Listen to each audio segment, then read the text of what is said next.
আসসালামু আলাইকুম। আজ আমি তৈরি করব গ্রাম বাংলার ঐতিহ্যবাহী পুলির পিঠা, যেটা চালের গুঁড়া দিয়ে, শুকনা চালের গুঁড়া দিয়ে তৈরি করা হয়। যাদের গ্যাসের সমস্যা আছে তারা এই পিঠাটা তৈরি করে তেল ছাড়া শুকনো খোলায়ও ছেঁকে নিতে পারেন, আর অনেকে তেলে ভেজেও খেতে পারেন। আমি চালের গুঁড়া দিয়ে সম্পূর্ণ শুকনো খোলায় ছেঁকে নিব, সেইভাবে পিঠাটা তৈরি করতেছি। এই যে একটা হাঁড়িতে পানি দিয়ে পানিটা ভালোভাবে ফুটানোর পর এর মধ্যে লবণ দিয়ে নিলাম। লবণ দেওয়ার পর শুকনো চালের গুঁড়ি দিয়ে ভালো করে ডোটা তৈরি করে নিব। ডোটা খুব ভালোভাবে তৈরি করে নিলাম, ভালো করে হাতে মথে নিলাম, খুব মিহি করে মথে নিলাম। এখানে একটা হাঁড়িতে আমি কিছু কোড়া নারকেল দিয়ে নিলাম, পরিমাণ মতো লবণ দিয়ে দিলাম। কোড়া নারকেলটা শুকনো সাথে লবণ দিয়ে এর সাথে চিনি অ্যাড করে আমি খুব ভালো করে এটা নাড়াচাড়া করে নিব। খুব সুন্দর করে নাড়াচাড়া করে আস্ত আগুনে, চুলোর আগুনটা আস্ত আগুনে দিয়ে এখন এটাকে ঝুড়ো করে একটা ফুট তৈরি করে নিব। এজন্য খুব সুন্দর করে আমি চুলার উপরে নাড়াচাড়া করতেছি। তবে খেয়াল রাখবেন আগুনটা যাতে আস্ত আগুন হয়, খুব বেশি না হয়। এদিকে কাইটাও মথে নিচ্ছি হাত দিয়ে খুব সফট করে। দেখুন আমি আস্তে আগুনে জাল করতে করতে আমার নারকেলের ফুলটা একদম ঝুরা ঝুরা হয়ে গেছে, হলুদ একটু ব্রাউন কালার চলে আসছে। এদিকে আমি রুটি বানাতে বসে পড়লাম।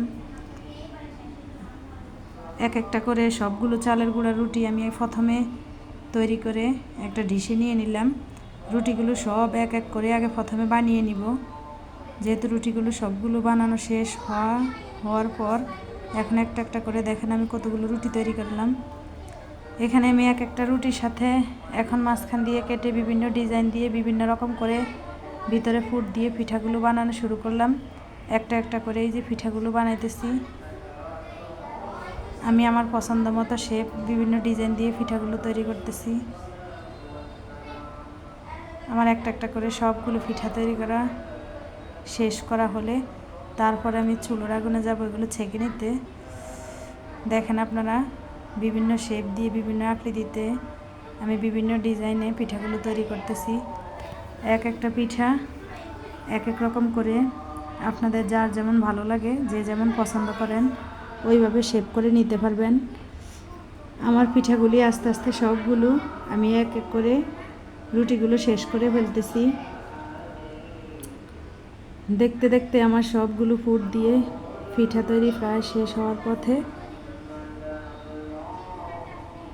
এই তো দেখুন আমি কোনোটা লাভ, কোনোটা গোল, কোনোটা লম্বা, কোনোটা পাতা এরকম করে দিলাম শেপগুলা।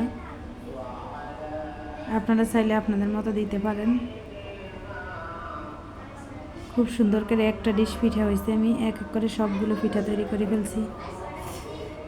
পিঠাগুলো খুব সুন্দর হয়েছে, তাই না? এখন আমার খোলাতে ছেঁকার পালা, চলুন ছেঁকে আসি।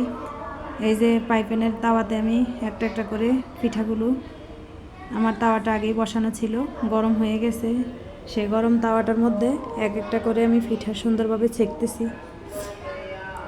ছেঁকে আমি পিঠাগুলো একটু ব্রাউন কালার মানে বাদামি কালার করে নিব। এপিট উপিট করে ভালো করে পিঠাগুলো ব্রাউন কালার হওয়ার পর আমি এপিট উপিট করে খুলে নিলাম। ব্রাউন কালার হওয়ার পর আস্তে আস্তে আমি এভাবে সবগুলো পিঠা ছেঁকে তুলে নিব।